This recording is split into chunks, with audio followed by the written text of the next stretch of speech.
Work-life balance and work-life integration are massive, massive issues for lots and lots of people, especially with the constant barrage of email and messages and phone calls and social media and the requirements of a job or a business. It's really, really tough for many people. So I actually took some time to speak with ex-FTSE 250 CEO turned tech entrepreneur Michael Tobin, OBE, Sir Michael Tobin, and he shared some amazing insights. But we are slightly concerned with the sound quality. So we have remastered it a little bit to make it better, but we're not 100% happy with it. But just he shared so much valuable information that we didn't want you to miss out on this amazing episode. So I'll get into it right now. Thank you. Here he is. I think, when you look at people that have tried to balance, let's call it work and life, and I think about, immediately comes to mind, I think about the great leaders of recent times, and people like Nelson Mandela was a great mentor to me and sort of inspiration to me, and yet he was such a great leader in his time, even before office, but during office as well. But at home, he was a disaster, and he was divorced twice. His kids were arguing over his legacy before he was even passed away, and I think that's a typical example about when people are so focused on success in a certain element of their life, they feel that they just cannot, they don't even have time for the other part. And you kind of wonder whether that's real success or not, and whilst it appears to be from the outside, because he changed the world to an extent. And people like Clinton, they're also great leaders, but again, home life, let's not talk about it. It's a mess, right? So I think when you try to balance, if you are truly sort of driven and truly sort of a successful or aspiring successful person, you tend then to allow one of those two things to suffer. And I think there's a different way, a way to get out of that, I think, is rather than try to balance, rather than sort of say, well, I'm going to give 100% to this, and then I'm going to stop, and then I'm going to give 100% to that. If you think about it as an integration, then you shouldn't see a difference between work and life, right? It should all be the same thing. And then you can actually put 100% into it, because it is the same thing. You're actually putting 100% into a combined environment.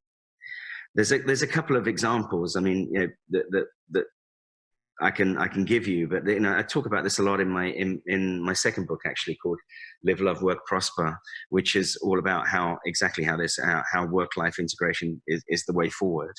But imagine, I'll just put it one specific way round in terms of male and female here, but it works either way. But let's imagine that a woman's a young couple, young family, baby.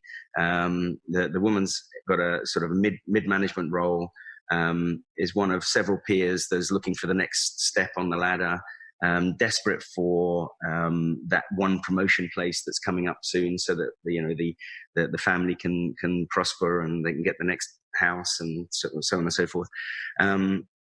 That evening, is coming home a bit later. The husband gets home a bit earlier, has got bath time with the kid, and he says, look, tonight I really want to go out with the lads, and we're going to have a drink, and I need you home on time, so please don't be late. So the woman says, yeah, fine, okay. She's leaving the office, and the boss comes along and says, emergency, I've got this really big important report to do for tomorrow morning first thing. You need to get it done, no questions asked. This is really, really important. So then the pressure's on, right? The pressure's on the executive, the young woman executive, to either decide between fulfilling her home commitment to getting home and taking over bath time so that the husband can go out, or staying and doing the work, or at least doing the work at home, which is sort of conducive to her career progression. So there's a conflict there between family and work immediately. Now, there was a report that a guy called Oliver James, who was a clinical psychologist, I interviewed for the book actually, but he did a report and he made a study of middle management at some point a few years ago, and he said out of the people asked this question, 74% of them admitted to lying to their partners about doing work at home. And I thought this was an incredible thing. And he said basically people were going into the bathroom, going into the toilet and saying, I'll be out in a minute, but taking their phone in and doing emails because they were so worried about being seen to be working at home when they told their partners they wouldn't. And then they'd end up lying to them about doing this. And this is, it can't be a good thing that you come home and you start lying to your partner, regardless of how mundane or menial the topic is. Because then you go back into the office and then you say, oh, gosh, all your peers are saying the same thing. That was really bad. And last minute, we had to do all this report and work. And we messed up all our plans at home. And suddenly you're lying to your partner, but you're endearing yourself to colleagues at work. And, we all know the risks of office romance and everything else. But, that's a tricky slope. That's a slippery slope to get onto. Yeah. Yeah. No, well, then they're all going to gather, aren't they, around the water cooler, and it's got to be a difficult one. I mean, working from home's tough anyway, but it's very difficult for people in work, especially if they want to achieve great things in whatever career they're in. I mean, so what would you sort of recommend? I mean, in that particular instance, right? You can come home and then you go straight to the husband and go, good Lord. And you know what's just happened to me? This pain of a neck boss of mine, look at the email he's just sent me. I don't know what to do now. My choices are these. Our choices, you and me together, same side. Our choices are these. One, I tell it to go and stick it. And I deliver my commitment to you so you can go out. It may mean that I don't get the promotion. And then that means that we probably don't get the house that we wanted, et cetera, et cetera. Two, I can say to him, all right, I'll do the work. And then you can call your guys and say you're going to be 30 minutes late. Yeah. Right. So now instead of it being a kind of an opposition at home, right, and you're siding with work against home, now it's like them and us is the home environment against the outside world. And you can imagine on that sort of situation where the guy in this case understands the two dynamics. To be fair, we probably do need that promotion. So why don't you go ahead and do it, and I'll find a solution with the lads. Yeah. Right. So it's really a really different approach, but it doesn't drive the wedge between work and life. It drives it makes sure that there's more of a collegiate view of both of those things. And that's a simple example, but there are many other examples that are in the book. Yeah, that sounds absolutely brilliant. It's very similar to business management, isn't it? Really, it's kind of like my dad used to manage, quite a few people, and he would use the technique of sort of, he would know what the solution was to the problem, but he would sort of say, well, we've got a problem here. What do you think we should do? Yeah. And it's a similar kind of thing, isn't it? I suppose. Yeah, it is. I mean, if you the difference between sort of leaders and managers today in business typically revolves around the fact that a truly great leader would simply have the role of creating more leaders around them. So the difference being, a manager will say, do this, do this, do this. Now, quite frankly, if you employ the best people you can possibly find in each role, they're probably better than you at their role. And therefore, why would you be telling them how to do it? So the sort of traditional view of a manager is like, I'm going to tell everyone to do this, and it's more sort of delegation. Well, there's a different way to delegate. There's a delegation of both responsibility and power, rather than just responsibility. And you sort of say to people, well, look, what we're trying to achieve as an organization here. You know what we're trying to achieve as a team. What do you think in your capacity as the most informed, educated person within your space? What do you think is the best route forward? And then you're giving, you're sort of engaging with people in a familial way, and saying, as a team, as a group here, we're going to go forward, and we codepend on each other, as opposed to, you're all doing the stuff and I'm going to get the glory. Right. Yeah, exactly. And that's the whole point of being in a team, isn't it? Yeah. Yeah. Yeah. And you kind of think of, this point, which is, I think Ralph Nader was one of the early guys that kind of articulated leadership like this. But the only job you have as a leader is to create more leaders around you, and then that begats this empowerment. And my earlier book, Forget Strategy, Get Results, is it's a bit tongue in cheek, but forget strategy, get results really means don't apply so much of a prescriptive strategy to life and business, but prescribe a vision. And the subtle difference between strategy and vision is that you can have a vision that is unwavering, but how you achieve that vision can change second by second, minute by minute, day by day, because stuff happens around us that doesn't necessarily conform to a prescriptive order of things. So, Jean-Paul Sartre said, in football, everything is complicated by the presence of the opposite team. Right? And you can go with a great strategy and, we're going to go there and we're going to do this and you're going to cross the ball in from there. But actually, unless you go and tell the other side in their changing room exactly your plans, they won't know your plans. Therefore, they're going to do something to mess them up. Right? Quite frustratingly, the opposition always messes up your plans. Right? And so having a sort of a prescriptive process of how to get from A to B, especially in this disruptive world that we live in today, is not ideal. Yeah, agreed. We have to have a vision and then have amazing people around us that are flexible enough and adaptable enough to take all of the changes that are happening on a second by second live sort of basis and still flex to deliver that vision. And, Darwin said, it's not the biggest or the fastest or the strongest or that survive. It's the most adaptable that survive. Right. And this is ever more, it was visionary for him to say it, but and he was only looking back over, tens of millions of years since dinosaurs. But actually, it's as applicable today, even more applicable today, especially in business, than it ever has been before because of the disruptive technologies we have around us. Yeah. I think there's so much worry around this for employees and also for businesses, and it's certainly worrying for quite a few people. But I think, if you look at the next few years, there are so many jobs that haven't even been created yet. There are so many sort of technological advances that we haven't even really, started embracing. And I'm quite enthused by the whole thing. I think that working hours should hopefully come down. I mean, they've promised us this since the first industrial revolution, haven't they?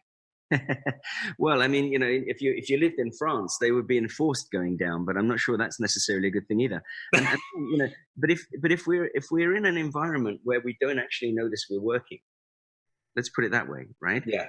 If we love, footballers and sports people, they love what they do and they get paid for it. Yeah. They're in a minority, obviously, across the globe, but if we can aspire to finding a role that we love, then it doesn't feel like work when we do it, and therefore that allows us to integrate the concept of work and life much easier. Because, part of your life, I mean, you often find people saying, I could never retire because, I wouldn't, I enjoy going to work and I enjoy the interaction and I enjoy, chatting with my colleagues and, all that sort of stuff. Well, that's because that becomes part of your life. Yeah. Right. And if you take it away, you feel that your life is lacking in something. Yeah. And so you see a lot of people just not wanting to retire, Right. And that's okay because they've got a great, situation where they can get paid to live their life. Yeah. So, in terms of like outsourcing, right? I mean, because I'm I'm obsessed with this podcast, but I've got some other work that I'm working on at the moment, and So I'm sort of looking at outsourcing. So I was like, okay, I'm gonna study outsourcing, and I'm gonna learn about how to make it work for me. So I listened to a podcast yesterday about it. I think it was like a Harvard Business Review, or a Harvard something or other. I'm not Yeah. that. I don't mind Harvard, but my dad went to MIT. This, and so did my grandfather. So there's a bit of like rivalry. But I get so I listened to it, and what they were saying was actually you should kind of look at the things that you really hate doing. So, for example, I mean, we're talking about work-life balance, yeah, and that's what actually that particular podcast was about. Was sort of, if you don't like doing the washing, you need to think about. I mean, all right, you don't want to put an hourly rate on your salary, but in your mind, if you work for a company, there'll be an hourly rate in your head that you're earning. It might be £100, it might be 50, it might be 20, it might be 500, 1,000, whatever. But that was what they sort of said in there. So it was like, then you can begin to think, well, right, what is going to make me happier? Am I going to stay at home and do all the washing and cleaning and everything else, or am I going to hire someone in on a £10 an hour or whatever to come in and clean up my place? So that was kind of what that was about, and I found that quite interesting, actually. Yeah, I think that's absolutely right. I mean, there's a principle that I talk to people about when I do my lectures. It's the love it, leave it, or change it principle. And if you don't like something or someone or some aspect of someone's attitude or something or whatever it is, right, you can apply this principle. So what you can't do is continue to accept the status quo of not being happy about something. Okay, that's not an option, because if you do that, you're actually disrespecting your own life, because you're just ruining it, right? But there are three options that you can then take an approach to that issue with. You either learn to truly love it. In other words, you accept it 100%, not begrudgingly, but you accept it. So, with your washing thing, you say, okay, well, I'm actually going to learn how to love doing the washing. I'm going to make it into some game. I'm going to, bring the kids in with it, and we're going to throw each other the clothes in a long line, and they're going to go in, and we make a fun thing out of it, right? So you change it to something that becomes enjoyable. If you can't do that, which sometimes you can't with relationships, sometimes it doesn't work, or and so on and so forth, then you try to change it. So as you say, if you look at your hourly rate, and there could be someone else that you can employ to come in and do your washing, or there could, we have a guy come around and pick up our dry cleaning on a regular basis. So, that's kind of the same thing. We're outsourcing. Yeah. We're changing the dynamic. We're not doing it anymore. Someone else is. And therefore I don't have that dislike again. Yeah. Yeah. That's pretty much what that episode was saying, actually. Yeah. Well, then there's a third thing, right? Because that's not always easy. Maybe you can't change a person, right? Mm-hmm. So if you can't learn to love it and you can't change it, then the option is leave it. Right. So you walk away. You stop doing it. In the case of washing clothes, well, if you've tried to do all the other things and you're still not happy, then let's not wash any clothes. Let's buy really cheap stuff and just constantly buy new ones. And never have to wash again. But in terms of people, you need to walk away from them. Yeah. Right? Yeah. Because if you've tried to learn to accept that dynamic and that hasn't worked, and you've tried to change that dynamic and that hasn't worked, the option is walk away or sit there constantly being unhappy. Yeah. Like you said, that's not acceptable in life. Yeah. You're wasting your life on that basis. Agreed. So, excuse me. So, stress management, right? I mean, this all causes stress, doesn't it? Like, if something is there are many reasons you can have stress in life, right? I mean, there are personal reasons, health reasons, financial, work, fulfillment, exercise, whatever. But like, it's so closely related, isn't it? That it's super interesting, work-life balance and stress management. But one can cause the other, right? Yeah, I mean, so stress is something that if we change the word to worry for a minute, okay, right? And you think of why we worry about stuff. We don't worry about the past generally. We actually worry about the future. We don't even worry about the present because we're in it. We worry about the future. Yeah. And we tend to over engineer scenario that the future might bring. And that adds to our worry because there's the uncertainty of which future there will be as well. Yeah. And worry is like paying interest on a debt you haven't drawn down. Right. Because you're chewing away, you're gnawing away, and your stress level goes up and all this sort of stuff. But actually, when you look at the future, there's only two things, right? So again, if you ignore the fact of doing nothing, then there's either something you can do to positively influence the future, or there's nothing you can do to positively influence the future. If there's something you can do, then you should go ahead and do it. Not worry about things, but go ahead and do it to positively change the future outcome, right? And if there's nothing you can do, then don't worry about it either, because there's nothing you can do. Right? So the concept of worry, right, is a completely outdated nonsense. And we either have to be in a frame of mind to say, I'm going to positively influence it, or there's nothing I can do to positively influence it. Either way, worrying is not a solution. Yeah. Why would we stress? Why would we stress about dying? Because you're going to die. I mean, we're all going to die. We're all going to die, right? So why should we stress about it? Now, people stress about that.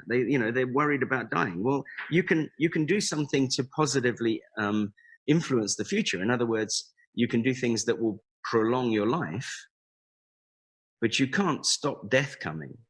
So don't worry about the death bit. Focus on the positives of trying to extend the life. Yeah. Yeah.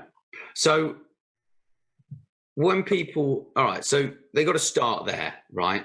And say, well, is this something that I can do something about, or is it not? Yeah. Correct.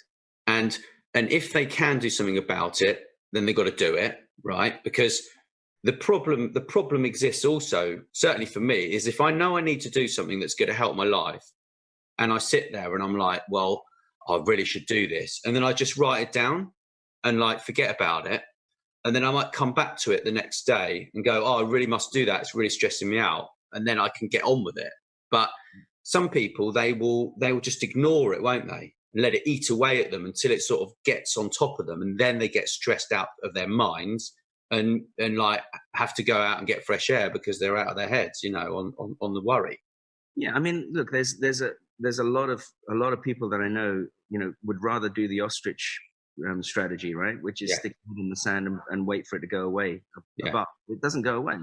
No. Well, it rarely does. And so, doing nothing is a strategy, right? Yeah. That is an option. If you understand what you're doing by doing nothing, right? Yeah. So, for example, if there's a deadline and you're in a negotiation and you're conscious of that doing nothing is an option, is one of the strategy that you're adopting for your negotiation, then that that's a conscious decision to do nothing, right? But doing nothing in the hope that the outcome will change is not an option. So what I do is when I need to do something and it goes a couple of days and there's I tend to put it into my diary as a meeting. Yes. So once it's in the diary as a meeting, I know I've got that window of time to actually do it. So other things, life gets ahead of us and stops us doing things otherwise, right? So you've got to put it in there as if you've blocked the time to go and do this particular thing, as just as if it was someone coming in and wanting a meeting with you. Yeah. Yeah. No, I've just done that. I've literally started doing that, and it takes away the worry and the stress. I was talking to someone. He runs an online learning company called Lessonly, and he was sort of talking about the creative side of the brain versus the more sort of task orientated part of the brain, and how the stress can kind of happen because you haven't actually dealt with it. So it's like you'll think about something that you really got to do, like what we're saying, and if you put it, the moment you put it in the diary and say, well, it's okay, don't worry. I think is it the left side of the brain or the right? I've forgotten. I don't know. I don't know. I think that's preposterous anyway, because I don't think that's actually real. There are all these people that talk about all sorts of things, and they don't really know what on earth they're on about. But it gives you some sort of a relief once you say to yourself, okay, I really need to deal with this, or something really bad's going to happen, and you put it, or something, not really bad, but something bad which is going to affect your life in the future. So it becomes really important. So you've got to schedule it, haven't you? You've got to put it in there. Yeah. And I think it's another way of taking that stress out, because you have to deal with it, and you're sort of thinking, oh well, I meant to do it this morning, and I should have really done it then. I should have really. So sticking it as in the diary as a specific action or a meeting, what it does is you're allowed then to remove it from your sort of thought list, right? So it's in the diary, you're not going to forget it, and you've got the time allocated to it to resolve it, to deal with that issue. So your mind immediately frees it up. Right. So when I have things, if I've got a list of things to do, and some of it is delegation to certain people, once I delegate that, it's gone out of my mind. And one of the things I look for when I recruit people is people I trust much more than people with skill sets. Yeah. I can train a skill set, but trust is a difficult thing, right? So what I do is I make sure that if I tell someone, I have the complete trust in them that they're either going to go off and do what we've agreed, or they're going to come back to me at some point and say, I have not been able to do what we've agreed. So it comes back on my list, if you know what I mean. Right. But what I can't take is if we agree that someone's going to do something, it comes off my list, it's gone out of my mental state, and they don't do it. Yeah. Right. So then both of us have got it out. Then we're sort of double counting the value of that task now, and that's not that can't work for me, right? So I'd rather have someone with no skills that I can train than someone that I can't rely on to actually just do that small thing of following through or telling me they can't follow through. Yeah. 100% agree. So really, we've actually separated this out, because a lot of people come from it the other angle. They'll say, well, get up earlier, do some exercise, eat the right food, meditate and all this. But actually, that is deferring the problem, isn't it, in many cases, or putting you in the right mindset to deal with the problem, yeah? It might. It's certainly, all those things I think would help your mindset, right? I mean, cleaner, healthier sort of living mind is always good. Yeah. But unless you actually know how to deal with issues, it's giving you it's almost like putting glasses on a short-sighted person, so now he can see the problem. But unless he deals with the problem, there's still going to be a problem in front of him. It's going to be clearer. Yeah. There's a problem. Right. Yeah. It's kind of like just using feel-good hormones to delay handling what you need to deal with, right? Yeah. And maybe we can use those feel-good hormones to sort of put us in a better frame of mind of saying exactly what we spoke about earlier on, which is I'm either going to do something to positively influence the future, which means that my likelihood of a negative result is lower, or there's nothing I can do to achieve that, in which case don't worry about it either.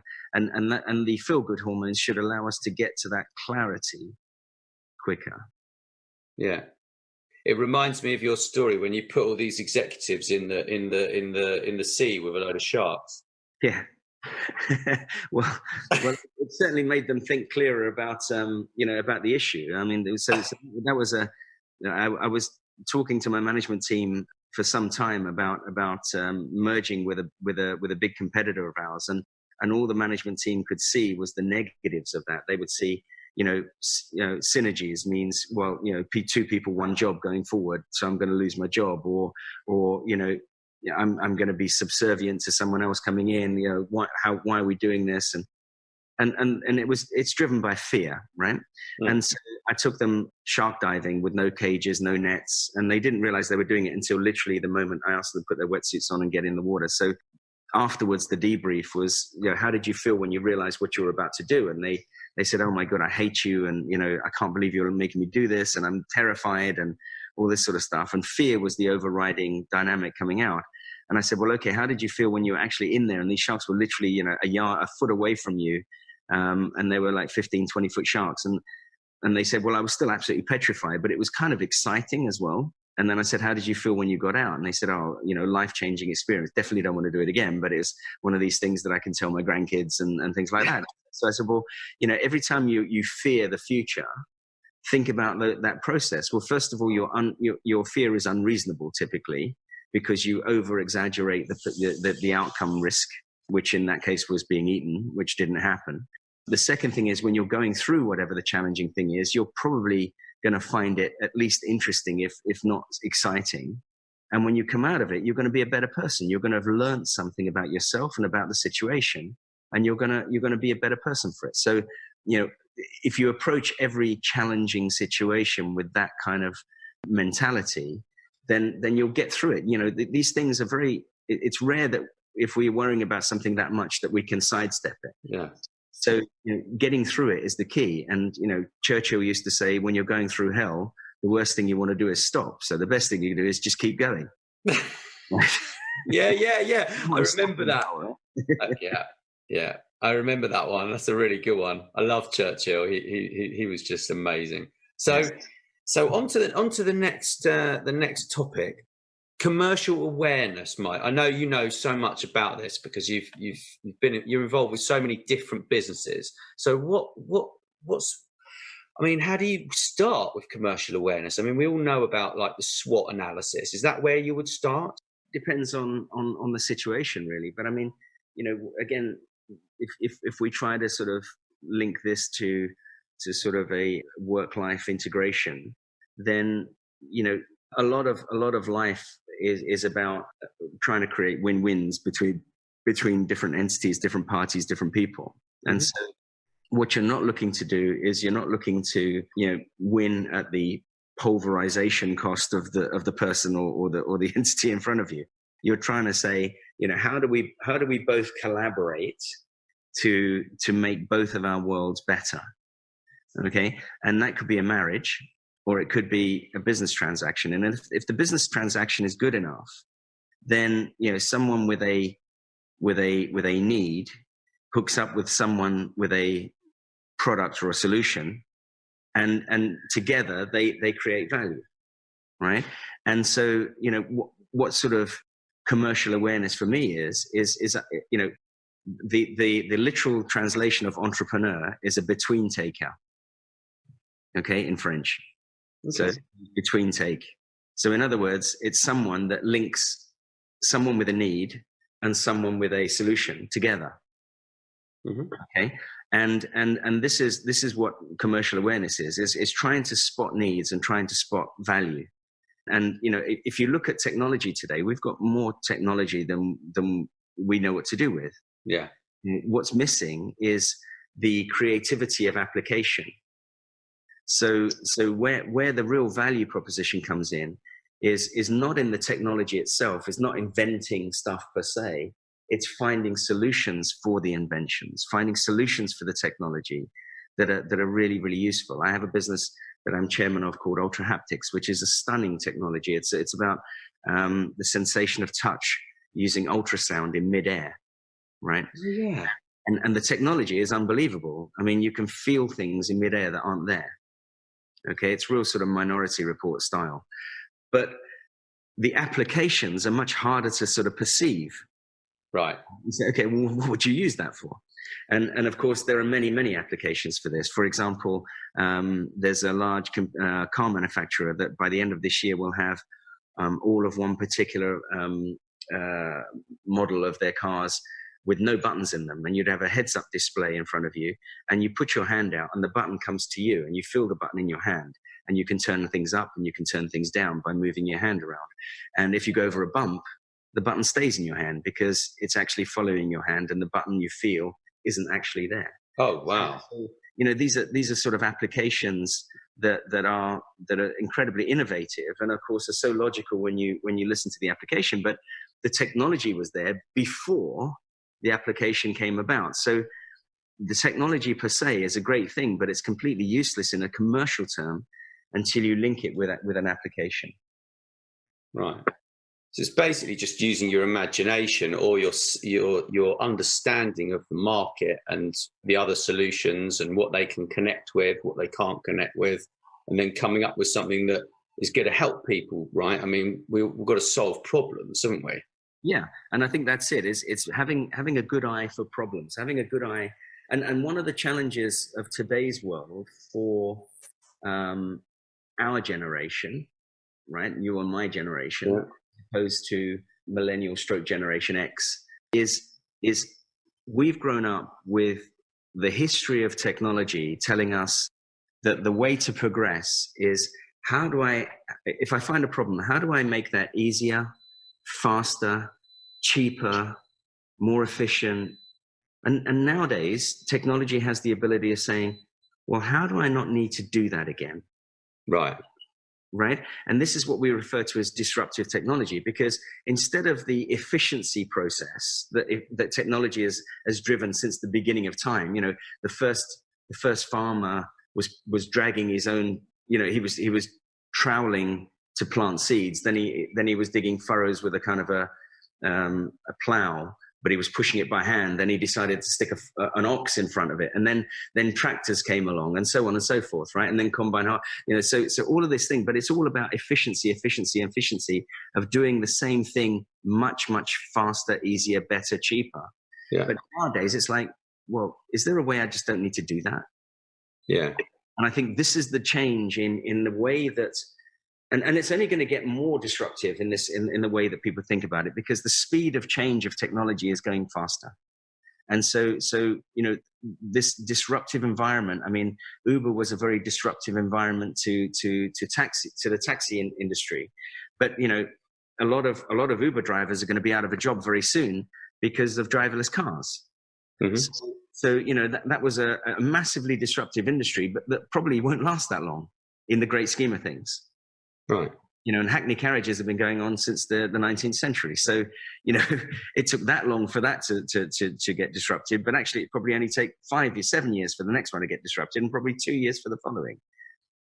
So I think, when we're looking at these kind of ways of thinking about solutions, we've got to be sensitive to, and this comes back to sort of commercial awareness, we've got to be sensitive to the power of technology allowing us to think about a difference between, are we thinking about the old way of improving efficiency? Or are we thinking about the new way of saying, let's just disrupt this completely upside down and not worry about doing that again?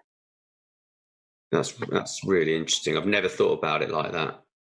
Yeah. Wow. It doesn't take a lot to shut me up. That's brilliant.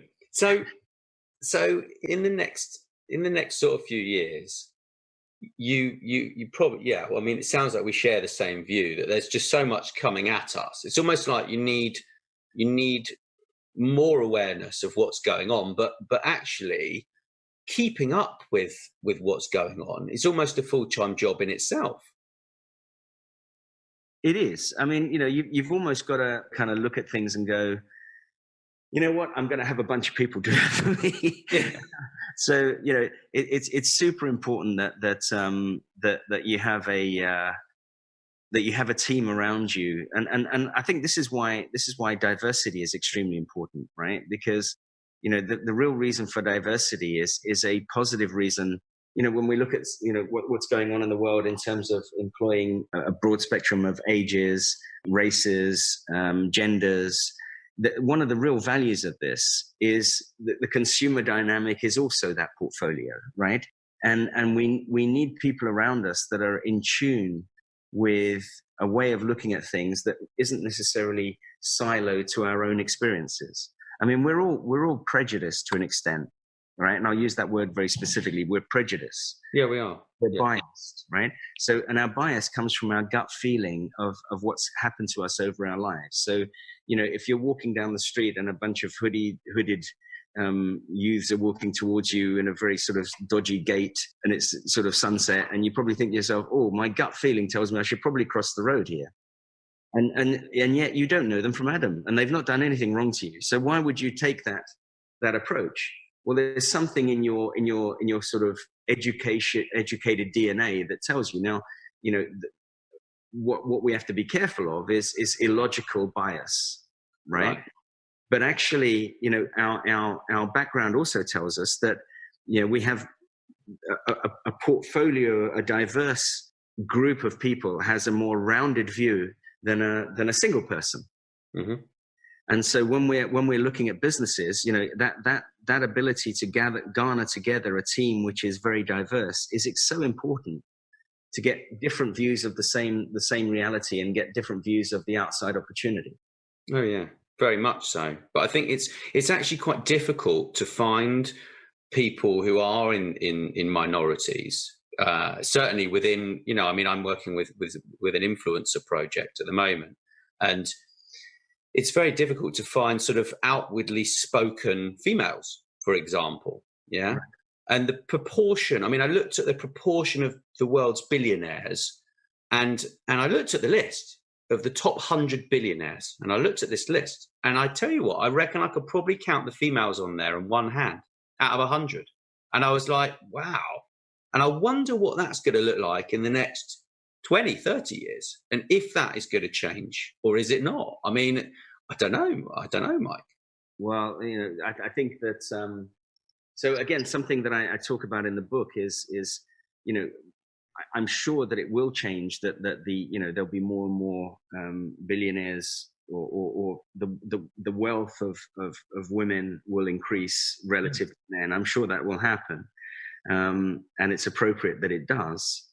But I wonder, so again, Oliver James said something very interesting when I interviewed him, and he said, and it's quite controversial, but he said, is it that we're getting a more balanced world, or are women becoming more like men in business? Which I'm not sure is the best solution, because I'm not sure that men actually are ideal sort of in their own right. If you look at the scarcity of women leaders in the world, that's probably a good reason why the world is still at conflict everywhere. I think if there were more women leaders, I would imagine that the world would be a better place to live in. And so, if we're driving women to be more like men in business, I wonder if that's the right way around. And maybe that's a little controversial, but I think it's worth us sort of reflecting on whether we're making tougher women out of business women than having a real compassionate value, which is what I think they bring to the table on any board, is a very different sort of compassion than men can. I'd hate to see that disappear, sort of thing. I know what you mean. Looking at the CEO of IBM, like Ginny, she's amazing. Like, her whole presence and what she's done there is quite amazing. But it's very weird to see very strong women in business, because it's almost like they have to be even more tough than men. Is that what you're sort of saying? I think so. Yeah, I think that's the thing. That's what I would like to try to avoid, I guess. And I don't know whether that's a short-term thing that has to happen. Sometimes, when we go through a sort of a process of trying to get from the pendulum dragged up all the way up one side, it's very hard to get that pendulum to swing down and stop in the middle. It usually sort of swings the other way first, right? Before it settles in the middle. Right. And maybe we're in that, that secondary swing of the pendulum. Yeah. That is an inevitability before we get a balanced view of life. And I don't know whether that makes sense, but I'm a great believer in most things in life being in this pendulum. So, if you have things too out of kilter one way, it's highly unlikely they go back to the middle. Right. When you address them, because the effort needed to address them is so great that you get a reverse swing first. Mm-hmm. Before the balance comes through. A real pleasure. I want to thank you so much, and I'll let you know when this is live. So where do people find your book, Mike? So my book is on Amazon. Both books are on Amazon. It's on Kindle version, audiobook. first one is forget strategy, get results. It's a little bit of an alternative view on leadership. And the second one is live, love, work, prosper, which is kind of a fresh approach to integrating life and work as opposed to trying to find a balance. Super. Well, thank you. That's been enlightening. My pleasure, Nat.